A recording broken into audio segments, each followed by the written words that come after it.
Gods and Punks is a Brazilian stoner prog band formed in 2013 in Rio de Janeiro by me and my brother Pedro. Since our beginning, we had a lot of changes in our lineup, but since we settled for a stable lineup in 2016, we have released 4 albums and a few different EPs. Our first album was Into the Dunes of Doom in 2017. Then our second album, Enter the Ceremony of Damnation, in 2018. In 2019, we released our third album, And the Celestial Ascension. And in 2021, we released our fourth album, The Sounds of the Universe. And now we have just released a new EP called Mountains of Garbage with a new lineup. And we're currently promoting it, and we're currently also working on a new album for maybe late this year or early next year. The band name came from a Monster Magnet song from their album Mastermind, which at the time that we formed the band we were really into. We were listening to it a lot, and that song was like I think was the lead single, and it just came into our heads, and we said, yeah, let's just do it. We didn't really think through. Some people think we're a punk band, but that's life. Mountains of Garbage is our first release since we ended the Voyage series, which our first 4 albums were a part of. And it's the first release that we don't talk about the story that we were telling with those albums. So it touches in lyrical subjects that we didn't talk about before, like stuff with our lives and other subjects of daily matter. And sonically, it's also a bit different, since we took the liberty to explore more of our sound, different aspects of our sound. The title track, for example, is a bit bluesier than normal, less heavy. The single Dinosaur Feathers is a doomier song with almost like dancing end and outro. And the third track, Purple Moon, is probably our most upbeat song to date. This EP, since it's not a part of the Voyage series, we had more liberty with the lyrics. We stopped, telling the story that we were telling before, and started talking about daily subjects. So the title track, Mountains of Garbage, was composed and inspired by the garbage workers strike here in Paris, where I'm living right now.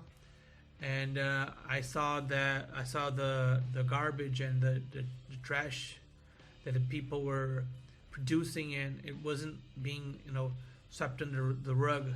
It was right there in the street for us to face the effects of our lifestyle. So that's why I composed this song, the title track, Mountains of Garbage. Dinosaur Feathers, on the other hand, is about the diseases, the problems that we have with the extension of human life, such as Alzheimer's and dementia, which affects people at the end of their lives, which are, in my opinion, some of the saddest and worst problems and diseases that we have today. And Purple Moon is actually about the changes in the band and the process of making this EP. Purple Moon is actually about stop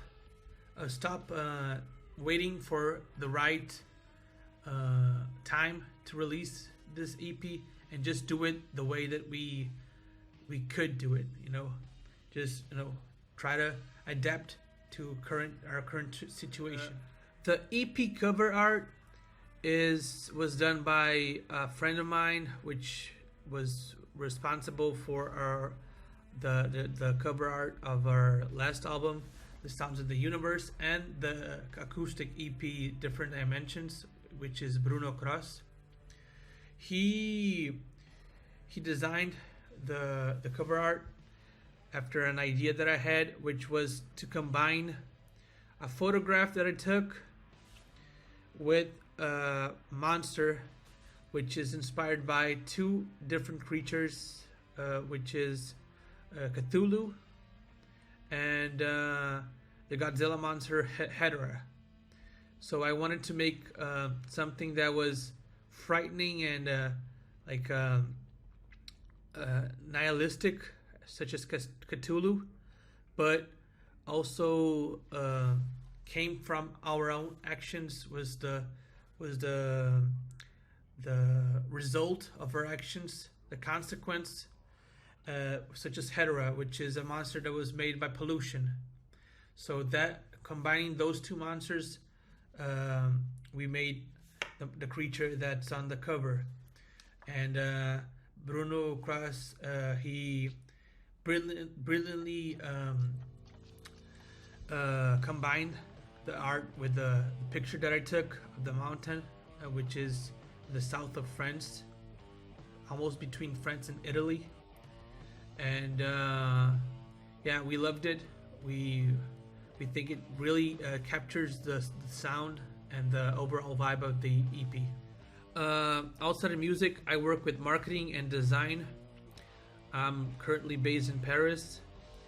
My brother Pedro, he works with economics, and both Gabriel and Rodrigo, they work with music per se. They outside of the band, they also work with music with other stuff in regards to music. I would say my interest in metal music began gradually since I got into music as a whole. I think the first band that I ever got into was Linkin Park. I was like 12 years old, and then from that I went to Metallica, and then from Metallica I went to like bands like Black Sabbath and Rush, which are to this day my favorite bands.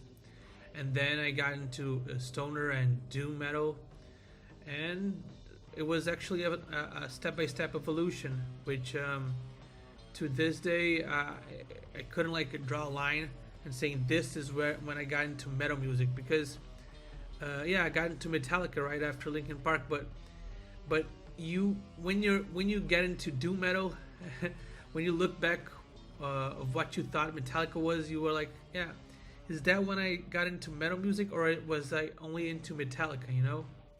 So that's how I got into metal music.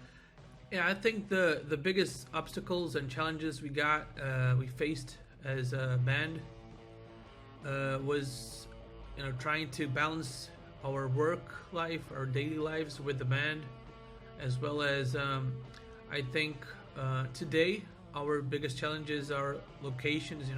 We're very far from each other. We're composing and recording the album online, like we did in COVID, and I think that's the biggest obstacle today. And another obstacle is the funding, trying to make it all happen without like using too much of our own money, and that's what I think our main challenges are today. About non-metal artists we would like to collaborate with. I'm a big fan of some hip-hop artists, such as MF Doom, but fortunately he passed away. But I'm also a big fan of Mos Def and other hip-hop artists. I'm also a fan of Brazilian artists like Arnaldo Antunes and Marisa Monte. But that's like a big leap. That's dreaming big. So we're open to collaborating with many artists, depending on the nature of the collaboration.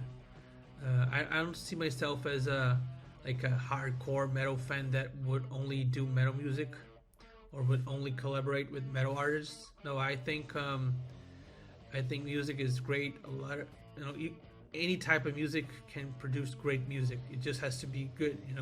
Just had to be have quality. And I think that a great hip hop song can be much better than a bad metal song. So we're open to exploring as much as we can.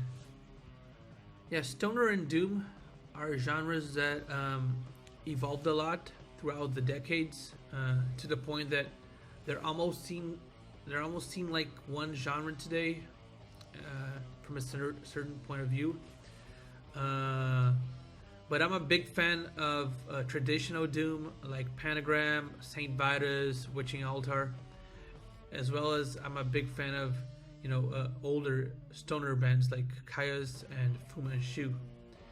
But I think today we're going down after a peak of popularity of this genre. I think that in the beginning to mid 2010s, this type of music really got really popular and has grown a lot.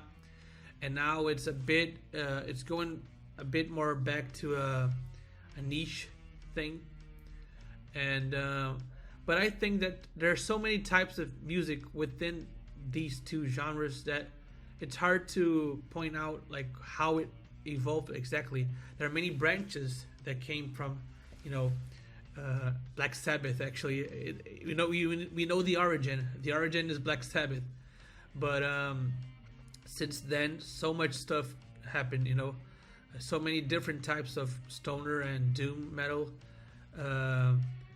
That you lots of different kinds of music can be classified as this genre.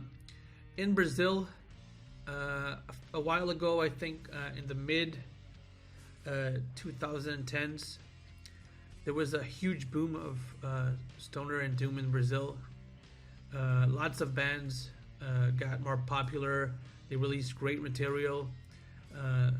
Lots of bands were created during this time. And nowadays, I think that peak popularity has passed. And I think that not every band that was formed and was popular during that time is still active.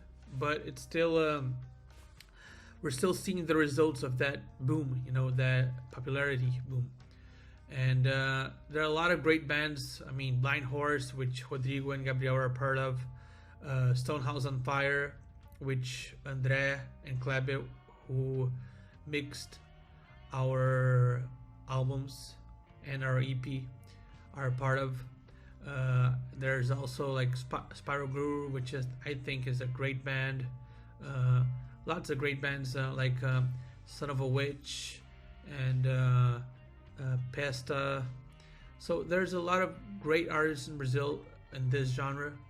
I think that Brazil is has really grown in making stoner and doom metal, and I think that it's really got a lot to offer. I mean, if you got like if Spotify or whatever suggests a Brazilian artist to you in this genre, listen to it. There's a big chance you'll love it. I think the most memorable concert I've ever been to was Black Sabbath in their last tour.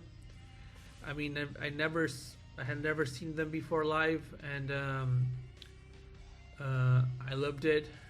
I mean, from the first note played by Tony Iommi to the last one, I was crying my ass off. I barely saw the concert. I was crying the whole time. I was like emotional. And I remember I was really close to the stage. It was magical. Every single song on the concert was magical, and I couldn't believe what I was witnessing. Guitar shredding or drum blast beats. I think guitar shredding. I'm a big fan of like psychedelic shredding that becomes more and more atmospheric. I think, guitar shredding for sure. 12 a.m. studio session or 6 a.m. rehearsal. 12 a.m. studio session for sure. I'm a much more of a studio guy than a live rehearsal kind of guy. You know, I think when we're composing or recording our songs is when I love being in a band the most. I like recording and composing more than I like playing live actually, and I think I function more at midnight than really early in the morning. Mosh pit or crowd surfing? I think mosh pits for sure. Mosh pits are really important for you, like to stretch after being, in the same place, standing up for hours, sometimes at a festival. So when there's a mosh pit and you're kind of tired, it's a great opportunity for you, to stretch a bit after all the time standing up. Guilty pleasure song. Yeah, I got a lot of those. I'm a big pop music fan.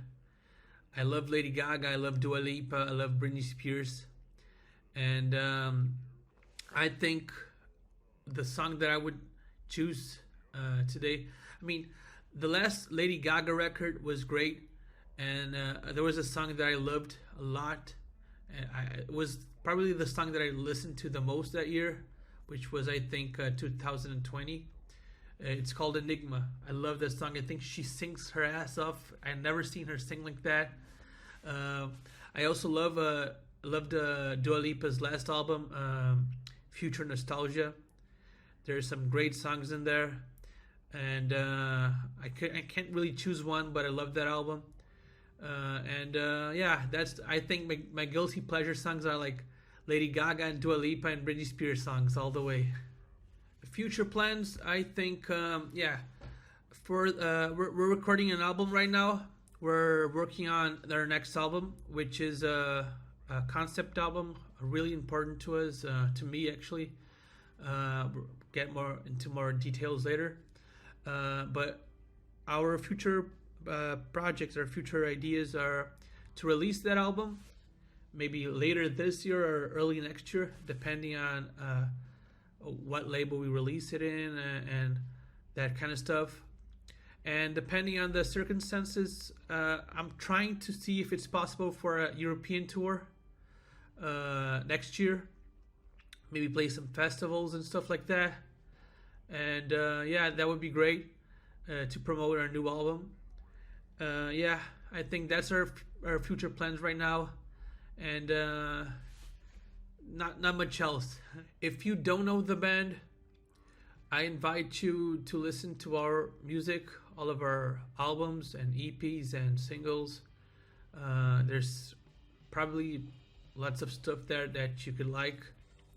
If you know the band but you still haven't listened to our EP, our new EP, Mountains of Garbage, I invite you to listen to it. It's a really important EP for us. We're really into it. We're really liking what we did. Really proud of it. And we invite you to get to know Gods and Punks a bit more. Follow us on social media, on Instagram and Facebook and Bandcamp. Follow us on streaming. And I hope we get to play for you live next year, maybe. Who knows?